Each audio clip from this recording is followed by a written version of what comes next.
My brother Jake rolled his eyes as the woman in the khaki uniform stepped out of the government vehicle. "Great, now what?" he muttered, crushing his cigarette under his boot. "Probably here to tell us we can't tear down this dump without some stupid permit." But when she introduced herself as Dr. Patricia Hayes from the National Park Service and asked if she could examine Grandpa Eddie's cabin, Jake's dismissive smirk vanished completely. She wasn't here to give us permits. She was here to tell us we couldn't touch the cabin at all. Before we jump back in, tell us where you're tuning in from, and if this story touches you, make sure you're subscribed, because tomorrow, I've saved something extra special for you. I should probably start from the beginning, because what happened next changed everything I thought I knew about my family and the crumbling cabin that had been the source of so much arguing since Grandpa Eddie passed. Grandpa Eddie had been gone for 3 months when we finally gathered at his property in the mountains of western Montana. The cabin sat on 47 acres of wilderness, surrounded by towering pine trees and overlooking a crystal-clear lake that had no name on any map. To most people driving by, it looked like exactly what Jake kept calling it: a falling-apart shack that should have been demolished years ago. The roof sagged in places, the porch boards creaked ominously under your weight, and the whole structure seemed to lean slightly to the left, as if it were tired of standing upright after all these decades. The brown wood siding had weathered to a silver gray, and several windows were cracked, or missing entirely. Jake had been pushing all of us to sell the land to a development company that wanted to build luxury vacation homes along the lake. They'd offered us $800,000, which Jake kept saying was more money than any of us had ever seen in our lives. He wasn't wrong about that. After Grandpa Eddie died, we discovered he'd left the property to all 4 of his grandchildren equally. That meant me, Jake, our cousin Marcus, and our cousin Lisa each owned a quarter of the land. Jake had been the most vocal about selling, constantly texting our family group chat with messages like, "We're sitting on almost $1 million and you want to keep some old cabin? Are you insane?" Marcus had been on the fence, but Lisa and I both felt uncomfortable about selling. There was something about the place that felt important, though neither of us could put our finger on exactly what. Grandpa Eddie had spent every summer of his life at that cabin. He'd built most of it himself back in the 1960s, adding rooms and improvements over the decades. Even in his final years, when his arthritis made it difficult for him to get around, he'd insisted on making the 3-hour drive from Billings to spend his weekends there. The morning Dr. Hayes showed up, we'd all driven out to meet with a contractor Jake had hired to give us an estimate on demolition costs. Jake's plan was simple: tear down the cabin, clear some of the trees, and make the property more attractive to the development company. He'd been trying to pressure the rest of us into agreeing, saying we were being sentimental fools who were throwing away our futures. I'd always been the quietest of the 4 cousins, the one who preferred reading to arguing, but something about Jake's aggressive push to destroy Grandpa Eddie's cabin bothered me deeply. When we were kids, Grandpa Eddie would bring us to the cabin every summer for 2 weeks. He'd teach us how to fish in the lake, how to identify different types of trees, and how to build campfires that would burn all night without going out. He knew every inch of that land, every animal trail, every seasonal pattern of the wildlife. Jake, on the other hand, had stopped coming to the cabin when he turned 16. He'd complained that it was boring, that there was no cell phone service, that he'd rather spend his summers in town with his friends. As an adult, he'd visited maybe 3 times in the last decade, and each time he'd spent most of the visit complaining about how uncomfortable everything was. No air conditioning, no dishwasher, no cable TV. He'd never understood what the rest of us saw in the place. Marcus was Jake's younger brother, and he usually went along with whatever Jake decided. He worked construction and needed money to start his own contracting business, so the idea of a $200,000 windfall was appealing to him. Lisa was more like me. She loved the cabin and had brought her own kids there several times over the years, but she was going through a difficult divorce, and her lawyer had told her that a large cash settlement would help her keep custody of her children. That left me as the main holdout. I worked as a librarian in Great Falls, barely making enough to cover my rent and student loans, so it wasn't like I didn't need the money. But every time I thought about bulldozers tearing down the cabin where Grandpa Eddie had spent his happiest moments, where he'd taught me to whittle wood and identify bird calls, my stomach twisted into knots. The contractor Jake had hired was a loud man named Steve. who kept slapping the side of the cabin and shaking his head. "This whole thing's a teardown," he announced within 5 minutes of arriving. "Foundation's shot, roof's gonna cave in any day, and I can smell mold from here. You're looking at maybe $15,000 to demo it properly, another $5,000 to haul away the debris." He walked around the cabin, pointing out problems that seemed to multiply with every step he took. Jake was practically grinning as Steve delivered his assessment. "See?" he said, looking at Lisa and me. "Even the expert says it's worthless. We're doing the right thing by tearing it down." He pulled out his phone and started taking pictures of the cabin's worst angles, the places where the damage was most obvious. I suspected he was planning to send these photos to Lisa and me later as ammunition in his ongoing campaign to get us to vote for the sale. That's when the National Park Service truck pulled up the gravel driveway. Dr. Hayes was a woman in her 50s with graying hair pulled back in a practical ponytail and the kind of steady, observant eyes that made you feel like she was cataloging every detail around her. She wore the standard Park Service uniform and carried a leather folder tucked under her arm. When she got out of her truck, she didn't look at any of us first. Instead, she stood perfectly still for a moment, studying the cabin with an expression I couldn't read. "Excuse me," she said, approaching our group. "I'm Dr. Patricia Hayes with the National Park Service. I understand this property belonged to Edward Calloway?" She pronounced Grandpa Eddie's full name with a respect that none of us had used in years. To us, he'd always just been Grandpa Eddie, the man who told long stories about his younger days and insisted on cooking breakfast over the wood stove, even when the electric range was working perfectly. Jake stepped forward, puffing out his chest the way he always did when he thought someone was trying to interfere with his plans. "Yeah, that was our grandfather. He passed away a few months ago. We're the owners now, and we're planning to tear this old place down. Is there some kind of permit we need to file?" Dr. Hayes looked at Jake, then at the rest of us, then back at the cabin. "Actually," she said carefully, "I'm here because we've been trying to locate this property for several years. We believe this cabin may have significant historical value." She opened her leather folder and pulled out what looked like old photographs and documents. "Would it be possible for me to examine the structure more closely before you make any decisions about demolition?"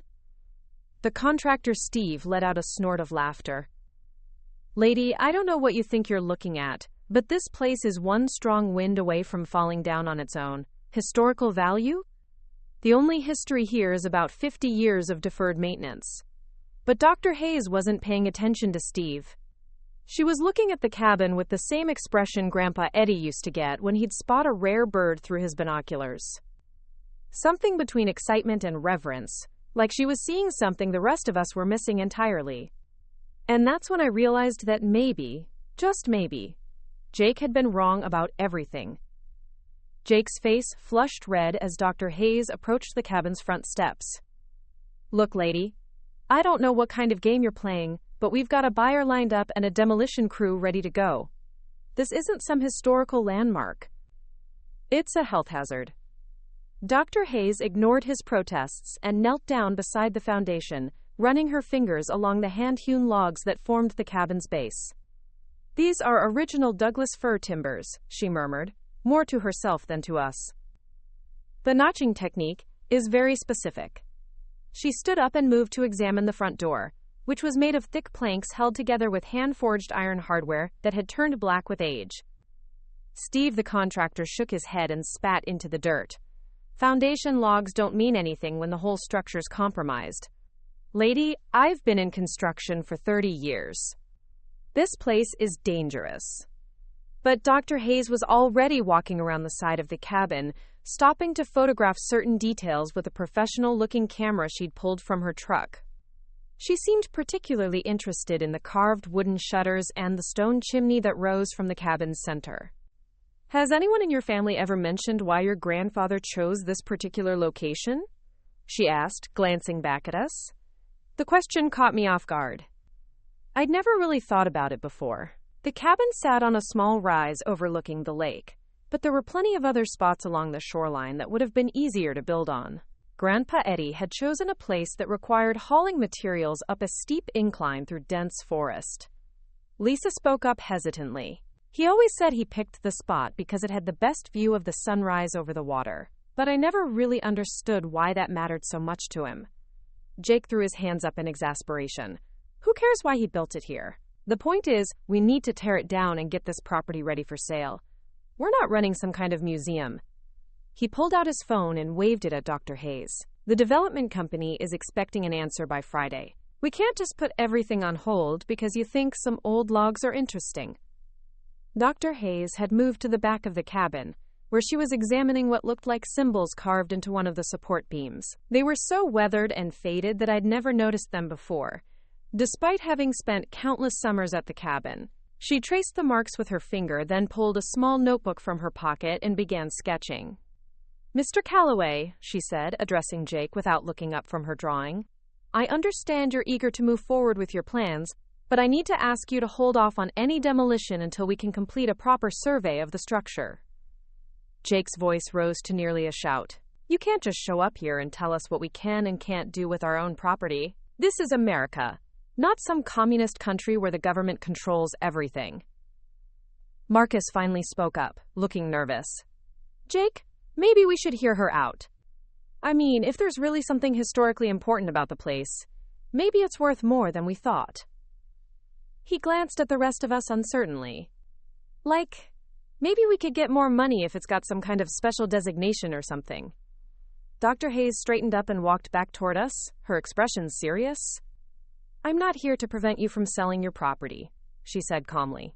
Preparing and narrating this story took us a lot of time, so if you are enjoying it, subscribe to our channel. It means a lot to us. Now back to the story. He'd told us stories about hunting and fishing, about learning to survive in the wilderness during his younger days, but he'd never said anything about it being his profession. Jake looked equally stunned. "That's impossible. Grandpa Eddie worked construction his whole life. He built houses in Billings. That's what he did after he left the Forest Service," Dr. Hayes confirmed. "But according to our employment records, Edward Calloway worked as a wilderness ranger from 1962 to 1978. He was involved in several important conservation initiatives during that period." She held up one of the documents. "He was also part of a team that surveyed and documented remote wilderness areas that were being considered for national park designation." My mind was reeling. 16 years of Grandpa Eddie's life that none of us had known about. It explained so much about his deep knowledge of the wilderness, his ability to navigate through unmarked forest, his encyclopedic understanding of local wildlife patterns. But why had he never told us? Steve, the contractor, was getting impatient. "Look, this is all very interesting, but I've got other jobs lined up. You folks need to decide what you're doing so I can either schedule the demo crew or move on to my next project." Jake waved him off dismissively. "Give us a few minutes, Steve." His attention was fully focused on Dr. Hayes now. "Let's say you're right about all this history stuff. What exactly are you looking for when you examine the cabin?" Dr. Hayes glanced around at all of us before answering. "During his time with the Forest Service, your grandfather was known for creating detailed documentation of wilderness areas. Maps, wildlife surveys, geological assessments. Much of that documentation was lost when the Forest Service reorganized in the early 1980s. She paused, choosing her words carefully. "We have reason to believe he may have kept personal copies of some very important surveys, particularly relating to this area." "What kind of surveys?" Lisa asked. "The kind that could affect land use decisions for thousands of acres surrounding this property," Dr. Hayes replied. "The kind that might explain why your grandfather built his cabin in this exact location, and why he was so determined to maintain it even when the upkeep became difficult for him." The implication of her words slowly sank in.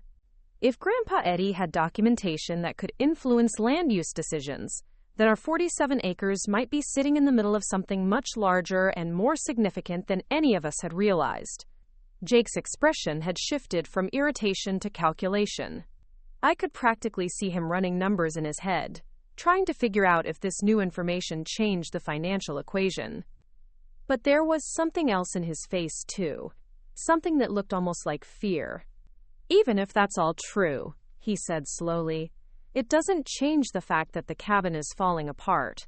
Whatever documents might have been stored there are probably ruined by now. Water damage, mice, you name it. Dr. Hayes smiled for the first time since she'd arrived. Actually, that's one of the remarkable things about your grandfather's construction methods. This cabin was built to preserve things, not just to shelter people. The interior storage areas are surprisingly well protected from environmental damage. She looked directly at me as she continued. Your grandfather was a very methodical man. If he wanted to preserve something important, he would have found a way to do it properly. And that's when I realized that everything Jake had been telling us about the cabin being worthless might have been exactly wrong. Not only was the cabin not falling apart, it might have been specifically designed to last for decades. The question was, what had Grandpa Eddie been so determined to preserve? Dr. Hayes set down her flashlight and looked at Jake with something that might have been respect. Your grandfather was right to be cautious, she said quietly, but not for the reasons he thought. She reached into her jacket and pulled out an official badge that gleamed in the dim cabin light. I'm not just with the Park Service. I'm with the Interior Department's Office of Inspector General. Jake's knees nearly buckled. What does that mean? It means we've been investigating a decades-old conspiracy involving illegal land seizures and document destruction within the Forest Service. Your grandfather wasn't just a ranger, Jake. He was a whistleblower who documented widespread corruption before disappearing into retirement. She gestured toward the hidden compartment. We believe he preserved evidence that could expose a network of officials who've been stealing public land and selling it to private developers for 30 years. My head was spinning. You mean the development company that wants to buy our land? Dr. Hayes nodded grimly. Cascade Mountain Development has been systematically acquiring properties that should have been protected as wilderness areas. They've been using falsified environmental reports and bribed officials to circumvent federal regulations. She looked directly at me. Your 47 acres sits right in the middle of what should have been designated as a national conservation area in 1979. If that designation had gone through, it would have blocked about 15,000 acres of development projects. Jake sank into one of Grandpa Eddie's old chairs. So he wasn't protecting us from the government. He was protecting the government from criminals. And now those criminals know we're here, Dr. Hayes continued. That's why we need to act fast. She carefully reached into the hidden compartment and withdrew several sealed metal containers. These documents don't just prove the conspiracy exists. They name names, show financial transactions, and provide evidence of forged federal documents going back decades. Within an hour, the cabin was swarming with federal agents. The containers held everything Dr. Hayes had hoped for and more. Meticulously organized files documenting bribery, fraud, and environmental crimes that had allowed millions of acres of protected wilderness to be sold to developers. 3 weeks later, Jake called to tell me that Cascade Mountain Development had been raided by federal agents, and their executives were facing charges that could put them in prison for the rest of their lives. The false environmental reports they'd used to justify their land purchases had been exposed, and dozens of their development projects were being shut down pending criminal investigation. But the best news came a month after that. The federal government offered to purchase our property for $3 million as part of establishing the Edward Callaway Wilderness Preserve. Grandpa Eddie's cabin wouldn't be torn down after all. Instead, it would be restored and maintained as a ranger station and educational center, exactly as he'd built it to last. As I signed the paperwork in the same lawyer's office where this had all started, I couldn't help but smile. Everyone had said Grandpa Eddie's cabin was falling apart, but the National Park Service disagreed. They knew what the rest of us had missed. Some things are built to endure, especially when they're protecting something that matters. Jake never did apologize for trying to rush the sale, but he didn't need to. He'd been trying to protect our family the only way he knew how. And in the end, Grandpa Eddie had protected all of us better than any of us could have imagined. Up next, you've got 2 more standout stories right on your screen. If this one hit the mark, you won't want to pass these up. Just click and check them out.